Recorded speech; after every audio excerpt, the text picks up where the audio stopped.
Let's go thrifting on the Cape, February 2024.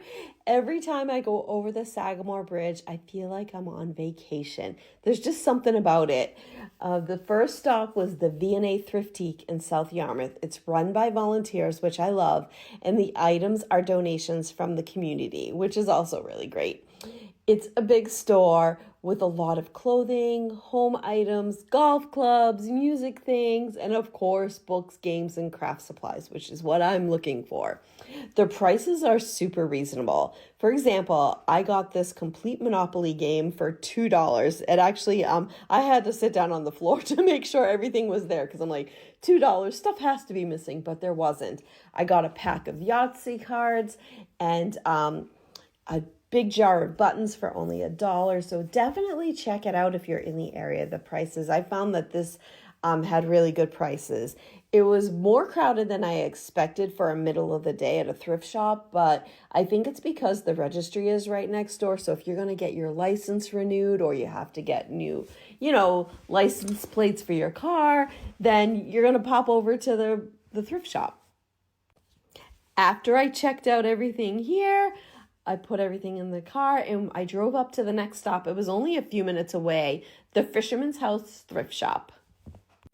It's in a super cute New England house and you just walk through the rooms. Here's some glassware. It was really pretty, but I didn't have room for it or a need for it, but I did enjoy looking at it all. And then look at these doilies. Aren't they so pretty? Yarn, if you needed yarn, there was a ton of yarn, but I don't knit or crochet, so I didn't need that. But I looked at all the notions. They had a lot of lace and trimmings and all that stuff, but I ended up settling on just getting some lace that I thought would look really good for a future sewing kit that I have in mind. And check out this fabric. It was actually some sheets, but oh gosh, I wish I needed it for something because I loved all the vibrant colors. Do you think I should have got this?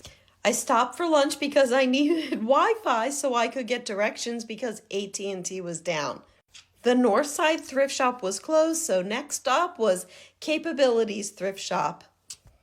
My first impressions are it was really clean, bright, organized, really open and airy, lots of room to move around, unlike some of the thrift shops I've been in. I'm so disappointed that I didn't grab these two post office coloring books. I don't know why I didn't, and now I regret it, but that's what happens when you thrift. The board games weren't as organized, so I just wasn't sure if all the pieces were there, and I didn't want to take the time to count it all up, so I left them all behind. And then I went over to the books. They had a really great selection. I ended up getting this book that has some stencils inside, and I got a vintage cookbook, which is funny because when I got back to Florida and in the warehouse to put it away, I found out that I already have it. So now I have two. So look for that in the future cookbook junk journal kits. I guess when you really like something, you like it and get lots of it. Across the street was the Antique Center of Yarmouth. It's an antique mall, which I don't usually buy things at because the prices are much more expensive, but I thought it would be cool to just walk around for a few minutes and see what they had. I got a great deal on the buttons I bought at the other store, and check out these glasses, $75 each. There was so much to see in the stores. The newspapers, they're really old, but way over my budget, and there's this school picture that I wish I had purchased, but I didn't. And I finished my visit on the Cape by stopping at the beach. You just have to do that. It was really actually a nice day, even though it's the middle of February. If you have any questions, feel free to ask. Thanks.